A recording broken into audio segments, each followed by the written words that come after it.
तो आज हम जानेंगे कि कैसे परफेक्ट स्क्वायर हम बनाएंगे किसी क्वाड्रेटिक इक्वेशन के। जबकि बच्चे जब भी क्वाड्रेटिक इक्वेशन से परफेक्ट स्क्वायर बनाते हैं उन्हें काफ़ी सारी दिक्कत आती है। आज हम ईजिएस्ट वे सीखेंगे, सबसे आसान हम क्वाड्रेटिक इक्वेशन लेके चल रहे हैं। For example x square plus 2x plus 2। ठीक है। इसमें देखिए, जब भी हम परफेक्ट स्क्वायर बनाते हैं, परफेक्ट स्क्वायर का मतलब क्या है, हमें a प्लस बी का होल स्क्वायर मिल जाए। मान लो मुझे इसका बनाना है तो मुझे बनाना है x के साथ एक ऐसी टर्म मिल जाए जिसका मैं स्क्वायर कंप्लीट बना सकूं। अब देखो, यहाँ पे मेरे पास a स्क्वायर भी है, b स्क्वायर भी है। ठीक है, दिस इज b स्क्वायर और 2ab भी है। बट x स्क्वायर अंडरस्टूड है, 2ab टर्म बन रही है, ओके है, बट 2 किसी भी टर्म का स्क्वायर नहीं है। तो इसको मैं क्या करूँगी, इसका सबसे ईजिएस्ट वे है, सबसे पहले फर्स्ट स्टेप अपने माइंड में रखना है, एक्स स्क्वायर कॉफिशिएंट हमेशा इसका 1 होना चाहिए। Coefficient of x square is always 1। अगर नहीं है तो हमें बनाना पड़ेगा। सेकंड, अगर आपके पास 1 है, यहाँ इक्वेशन में है, डन।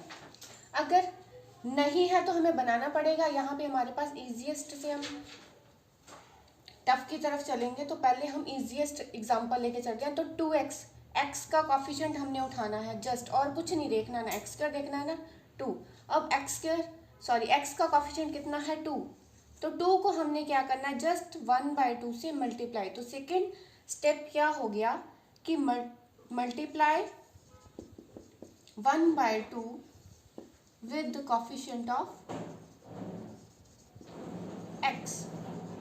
ठीक है, तो यहाँ पे मैंने कट किया तो मेरे पास आंसर आ गया 1। ओके, तो यहाँ से हम देखेंगे कि जो हम प्रोसीजर फॉलो कर रहे थे, यस, और ये जो 1 आया, 1 हमारे पास अब b आ गया। अब 1 को हम क्या करेंगे, इसी का थर्ड स्टेप होता है हमें कि अभी मुझे 1 का स्क्वायर ही ऐड करना है, 1 का स्क्वायर ही सब्ट्रैक्ट करना है। वो कैसे, देखो, जब इक्वेशन में हम लिखेंगे तो आपको ज़्यादा अच्छे से समझ में आ जाएगा। अब देखो, एक्स स्क्वायर है, यस, 2x है, यस, इसको हमने एज इट इज रखना है। इस 2 को हमने यहाँ पे स्प्लिट करके लिख दिया। अब मेरे पास क्या था, 1 का स्क्वायर। 1 का स्क्वायर मीन 1, कि मुझे इसी को ऐड करना है, इसी को सब्ट्रैक्ट करना है। तो ये मेरे पास परफेक्ट स्क्वायर बन गया। अदर जो मटेरियल आएगा वो नेक्स्ट कॉन्स्टेंट्स के साथ कैरी हो जाएगा। अब ये देखो, a स्क्वायर, ये अपने आप में क्या है, b का स्क्वायर है, a square b square 2ab। ये टर्म हमेशा आपके पास 2ab रहती है, हमने इसी से b निकाला है, तो ये क्या बन जाएगा, a टर्म ये लेंगे, ये x प्लस 1 होल स्क्वायर, और ये प्लस हमेशा यहाँ से आएगा। अगर यहाँ पे प्लस है तो यहाँ पे भी प्लस है, यहाँ पे माइनस है तो यहाँ पे भी माइनस, 2 - 1 1। तो ये आपका बन गया परफेक्ट स्क्वायर। जैसे कि हमने पिछले क्वेश्चन में इसका इजीएस्ट वे किया था, अब थोड़े से हम टफ की तरफ चल रहे हैं। उसमें मैंने पहले आपको रूल बता दिए थे कि अगर सबसे पहले हमने क्या करना है, एक्स स्क्वायर का कॉफिशिएंट 1 बनाना है। अगर नहीं है तो हम बनाएंगे कैसे, अगर उसके साथ कोई टर्म मल्टीप्लाइड है तो उसके साथ उसको हम डिवाइड कर देंगे। मुझे एक्स स्क्वायर 1 चाहिए, अगर उसके पास 8 है, 9 है, तो हम उसके साथ डिवाइड कर देंगे थ्रू आउट द इक्वेशन। ठीक है, उसके बाद कॉफिशिएंट ऑफ एक्स को 1/2 से मल्टीप्लाई करेंगे, और वहाँ से जो हमारे पास रिमेनिंग कॉफिशिएंट बचेगा उसी का स्क्वायर हमने ऐड करना है, उसी का स्क्वायर हमने सब्ट्रैक्ट करना है। वो देखिए हम कैसे करेंगे। Let's take a example, 9x square 6x plus 5। Here coefficient of x square is not 1, so we have to be make by dividing by 9. So this equation should be divided by 9. Divide step 1 क्या लेके चलेंगे, dividing by 9। तो मैंने 9 से divide किया, 9x over 9, 6x over 9 plus 5 over 9. Here we are using the first rule. Okay, 9 goes with 9. This is the x square. 3 2's x, 3 3's are 9. Here we have 2x over 3, 5 over 9 as it is. I think this is clear now. Now we are applying the second rule, multiplying coefficient of x with 1/2. Here we have a coefficient of x is 2/3. This is the coefficient of x. This is the 2/3. We have to be multiplied with 1/2. 2 goes with 2. It is remained 1/3.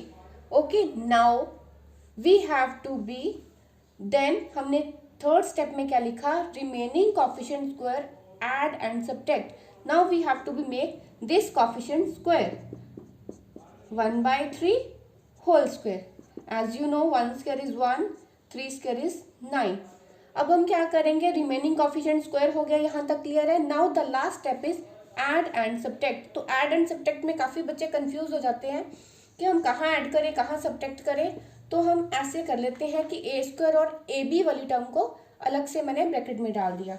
तो x square 2/3, as you know आपको पता ही है, ए square plus 2ab। अब B square की बारी आ रही है, तो बी स्क्वायर मेरे पास क्या बन के आया है, 1/9। I am adding here 1/9 and subtracting here, क्योंकि अगर किसी इक्वेशन में कोई सेम अमाउंट को ऐड या सब्ट्रैक्ट कर रहे हैं तो इसको कोई इफेक्ट नहीं पड़ेगा, क्योंकि एज यूजुअल कट के तो ये जीरो ही रह देगा। बट हमें जीरो नहीं बनाना, हमें अपना स्क्वायर कंप्लीट करना है। तो ये देखो किसका स्क्वायर बन गया, ए स्क्वायर मेरे पास है, ये 2ab है, प्लस ये 1/3 का होल स्क्वायर है।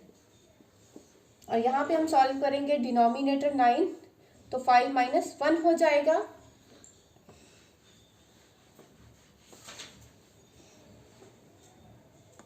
तो अब देखिए यहाँ पे, अब ये किसका स्क्वायर बन गया, ए स्क्वायर बी स्क्वायर 2ab, तो x प्लस 1/3 होल स्क्वायर।